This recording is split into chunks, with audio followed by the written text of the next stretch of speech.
Welcome to This Explainer. Today, we're diving into a corporate turnaround story that honestly has caught a lot of folks completely off guard. If you follow the retail space, you know the drill. When a legacy mall brand starts a multi-year downward spiral, it almost never pulls up. The gravity is just too strong. But Vera Bradley's recent Q1 fiscal 2027 earnings report suggests the brand might actually be pulling off a dramatic, against-all-odds reversal of fortune. They literally just posted their first growth quarter in years. So today, we're going to break down exactly how they engineered this escape velocity, looking straight at the company's own financial results and strategic updates.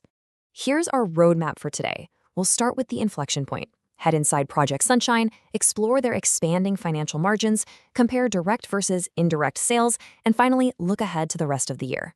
Let's get right into it. Section 1. The inflection point.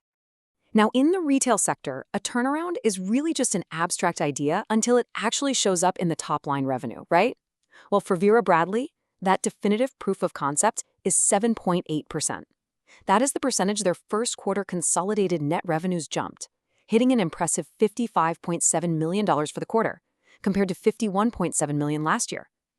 Now think about the current macroeconomic environment for a second. We've got inflationary pressures, cautious consumer spending, fierce competition. In that context, posting nearly an 8% top-line growth isn't just a win. It's a staggering achievement that absolutely forces the market to pay attention. To really understand why that 7.8% matters so much, we kind of have to zoom out. This represents the brand's first quarter of overall revenue growth since all the way back in the fourth quarter of fiscal 2022. It decisively snaps a brutal multi-year slump. It takes a massive amount of inertia to arrest a sales slide of that duration. It's honestly like trying to stop a runaway freight train, completely reverse its direction, and get it accelerating back up the hill. Pushing revenue back into positive territory after years of contraction, that's the definitive signal that their underlying strategy is finally catching traction. Section 2. Inside Project Sunshine. Think about legacy brands that try to just cut their way to growth. It rarely works. You simply can't shrink your way into a successful turnaround. The leadership team here realized they had to fix the overall vibe before they could fix the margins. Vera Bradley's CEO, Ian Bickley, framed this perfectly. He said, "I'm pleased to report that our first quarter results demonstrate continued momentum in our Project Sunshine transformation to reclaim Vera Bradley's joyful optimism while building operational excellence." Notice that specific phrasing there, joyful optimism. They understood that this turnaround absolutely had to be about injecting a very specific qualitative identity back into the brand's core DNA to reconnect with consumers on an emotional level. And this wasn't just corporate jargon confined to a boardroom either. They deployed this strategy directly onto the shelves, impacting nearly 80% of their spring collection. They completely overhauled the aesthetic and product mix. And think about it, it's a massive logistical and creative lift to pivot that much of your inventory in a single season. They essentially forced the consumer to see the brand in a totally new light the second they walked into a store or browsed online. But having fresh, optimistic products is really only half the battle. You need new eyes to actually see them. So to amplify their reach, they executed highly strategic collaborations with retail giants Bath & Body Works and Target. And the data from these partnerships, it's staggering. Approximately 80% of the customers who engaged with the brand through these specific drops were brand new to Vera Bradley. This is a total masterstroke. Instead of just trying to coax their legacy mall footprint customers back into the stores, they went out and met a massive, completely different demographic right where they were already shopping. They successfully captured an entirely new audience.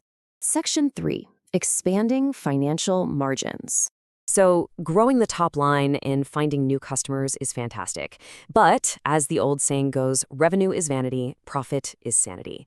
Did this increased sales activity actually improve the underlying health of the business? The answer is a resounding yes. Let's look at the non-GAAP operating loss from continuing operations. In the first quarter of the prior year, they posted a loss of $13.6 million. In the current Q1, that loss shrank dramatically to just $3.3 million.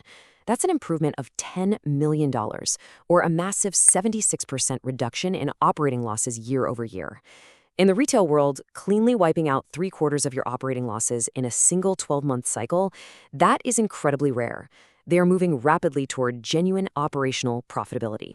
The underlying operational wins that made that 76% reduction possible are basically a masterclass in retail efficiency. First off, gross margin expanded by 430 basis points on a non-GAAP basis, which is driven by a favorable sales mix and lower freight costs. At the same time, they managed expenses incredibly prudently, cutting total costs by nearly 15%. And operating cash flow, that improved by $12.7 million, a 70% jump. But here's the piece of data that's truly mind-blowing. They reduced year-over-year inventory by 26%, bringing it down to $73 million. That makes it the company's leanest first-quarter inventory position since fiscal year 2011. Let that sink in for a second. Driving top-line sales up by nearly 8% while simultaneously slashing your inventory to a 15-year low basically contradicts the laws of retail physics. Usually you need more stock to drive more sales. Executing both at once requires surgical precision in your supply chain. Section 4. Direct versus indirect sales. Breaking down that $55.7 million, the direct segment, which is their full-line stores, outlet stores, and e-commerce websites, remains the primary engine, pulling in $44.9 million for the quarter. Meanwhile, the indirect segment, so sales to specialty retail locations, department stores, and wholesale accounts, contributed $10.8 million. Now, both engines are firing simultaneously, but the direct segment achieving 13.4% comparable sales growth is the real headline here.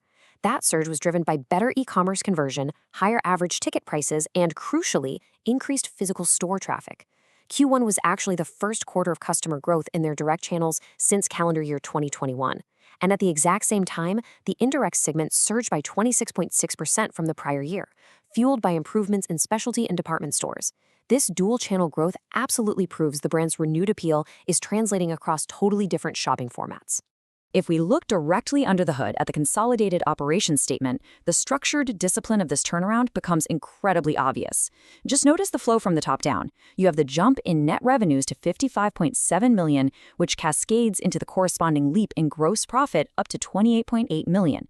And then, crucially, you see the strategic reduction in selling, general, and administrative expenses down to $34.1 million. The strict financial hygiene across the entire income statement is highly evident. It proves the growth isn't the fluke, it's highly engineered. Section 5. Looking ahead. You know, one good quarter is a massive relief for a legacy brand, but long-term sustainability is the real goal here. Looking at the rest of fiscal 2027, the company expects total sales to land somewhere between $255 million and $270 million for the year. Additionally, they now expect a year-over-year non-GA ops operating loss improvement of at least 50%, which is a pretty significant upgrade from their previous guidance of 40%. But the fascinating part is exactly how they plan to achieve this. They are intentionally placing way less emphasis on liquidation channels. In a super bold move, they are outright canceling their traditional annual outlet sale event in Fort Wayne. Legacy brands often fall into this trap of using massive liquidation sales as a quick, low-margin cash grab just to artificially inflate their top line. It's an addiction that ultimately trains customers to never pay full price. Turning down that easy revenue requires immense operational discipline. It signals a leadership team that's prioritizing long-term brand integrity over a short-term quarterly bump. They're choosing instead to stabilize the core business and aggressively rebuild their wholesale operations under new leadership. This brilliantly illustrates the stakes for the rest of the year. They've successfully snapped a multi-year growth slump, trimmed their operational fat, and injected a new sense of joyful optimism into their product lines.